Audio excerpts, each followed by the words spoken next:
दोस्तों नमस्कार, चैनल पे एक बार फिर से आपका स्वागत करते हैं। पिछली वीडियो में आपने दर्शन करे ओम बन्ना शाह के। अब हम चोटीला, जो कि ओम बन्ना शाह का गांव है, वहां से गुजर रहे हैं और हम जा रहे हैं गाजन माता। तो इस वीडियो में आपको बताने वाले हैं गाजन माता मंदिर की स्थापना कैसे हुई, किसके आग्रह से चामुंडा माता धर्मधारी में रुक गई और गाजन माता कहलाई।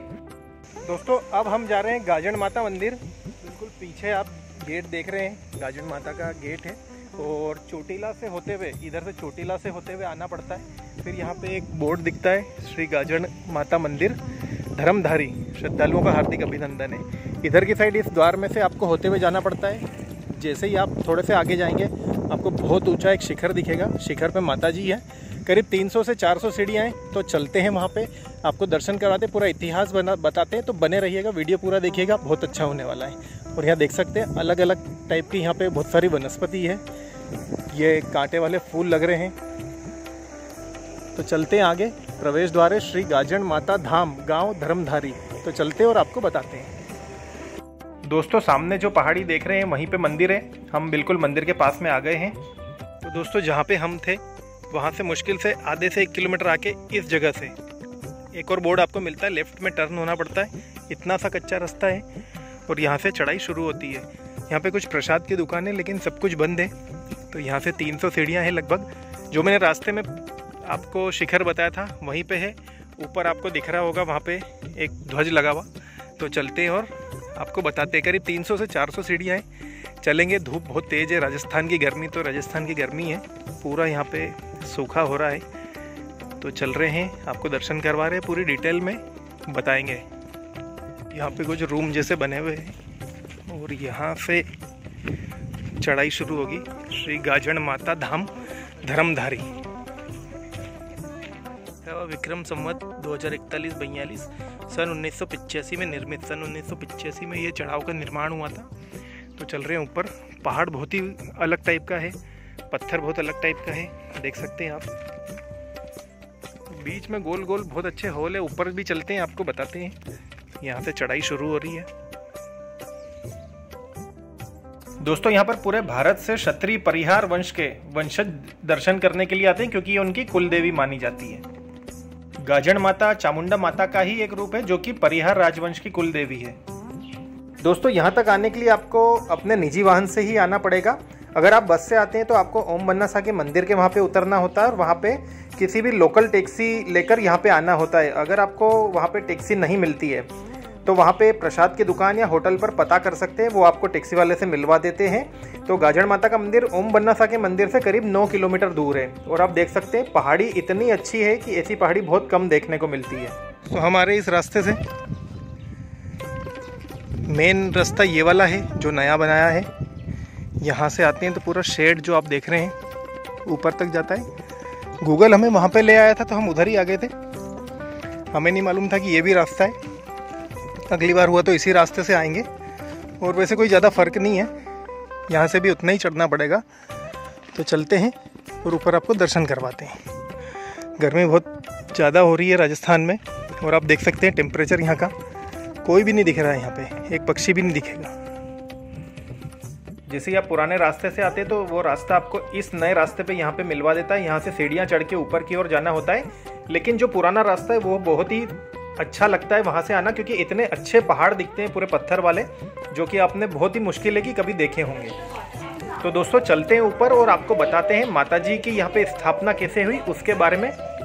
दोस्तों आगे चल के आपको दर्शन करवाएंगे माता जी के। इस मंदिर में माता जी की 7 प्रतिमाएं हैं और माता के दरबार में अखंड ज्योत जलती रहती है। दोस्तों करीब 1200 साल पुरानी बात है।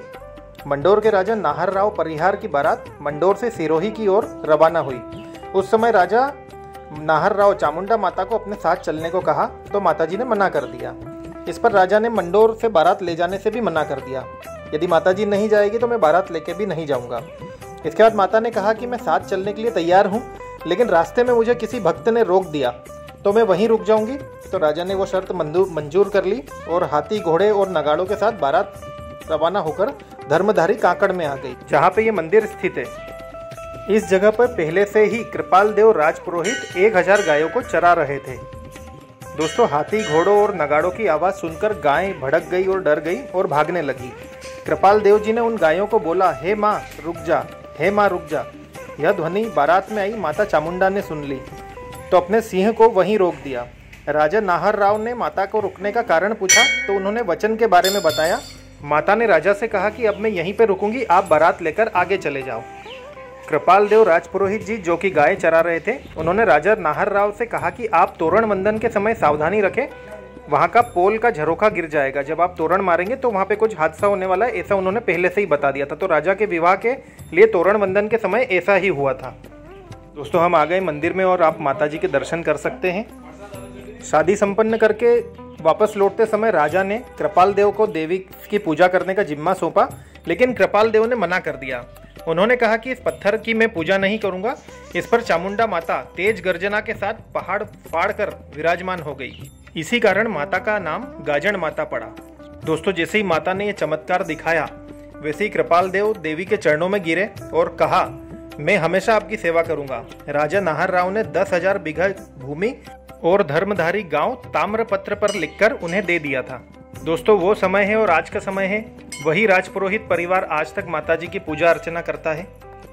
दोस्तों यहाँ पे पास ही में बहुत अच्छा जंगल है, यहाँ पे हिरण नीलगाय आसानी से देख सकते हैं। और जो पत्थर वाली पहाड़ी आपने देखी, ऐसी पहाड़ी में शेर और लेपर्ड रहना भी पसंद करते हैं। तो यहाँ के जो रहवासी है वो ये भी बोलते हैं कि यहाँ पे एक शेर भी रहता है और यहाँ पे लेपर्ड भी आते जाते रहते हैं। दोस्तों हमें गूगल लोकेशन पुराने वाले रास्ते से लेकर आ गया था। अगर आप आते हैं तो आप नए वाले रास्ते से ही आएँ, क्योंकि जितनी भी पुरानी दुकानें थी वो सभी नए वाले रास्ते की तरफ शिफ्ट हो गई है और पुराने रास्ते पर बहुत ज़्यादा सुनसान रहता है। दोस्तों ये निकासी मार्ग है, क्योंकि जब नवरात्रों में भीड़ होती है तो इधर से आप दर्शन करके आसानी से बाहर आ सकते हैं। दोस्तों अगर आप चोटीला होकर गाजण माता दर्शन करने के लिए आते हैं तो चोटीला के बाद केरला गांव आता है, वहाँ से राइट साइन बोर्ड लगाए गाजण माता मंदिर। आपको वहाँ पे नहीं मुड़ना है, क्योंकि ये पुराना वाला रास्ता है जिससे हम आए हैं। केरला से करीब 1 किलोमीटर आगे जाकर फिर से राइट में एक साइन बोर्ड आता है, आपको इस वाले रास्ते से मंदिर आना है, क्योंकि यहाँ आपको प्रसाद की दुकानें, पार्किंग और सीधा रास्ता मिलेगा। जिस तरफ से हम आए हैं वो पुराना रास्ता था जो कि आपने देखा ही है और बिल्कुल सुनसान था, लेकिन बहुत ही ज़्यादा सुंदर रास्ता था वो। आप अगर नए रास्ते से आते हैं तो आपको सीधे सीधे सीढ़ियाँ मिल जाती है और इतना अच्छा सुंदर रास्ता देखने को नहीं मिलता है। दोस्तों आप मंदिर की साइड जा रहे हैं और आपको लेफ्ट में पहाड़ी दिख रही है तो इसका मतलब ये पुराना रास्ता है, और आपको राइट में पहाड़ी दिख रही है तो ये नया रास्ता है। तो दोस्तों यहाँ तक वीडियो आपने देख लिया है और आपको वीडियो अच्छा लग रहा है तो आपका एक लाइक चाहिए। आप अपनों के बीच में शेयर कर सकते हैं और आप चैनल पर नए हैं तो उसे सब्सक्राइब कर लीजिए, क्योंकि इसी तरीके की वीडियो हम लाते रहते हैं, आपको नई नई जगह ले जाते रहते हैं। कमेंट जरूर करिएगा, आपका कमेंट का मुझे इंतजार रहेगा। मिलते हैं किसी ऐसे ही अच्छे से वीडियो में, तब तक जय चामुंडा माता की, जय गाजण माता की।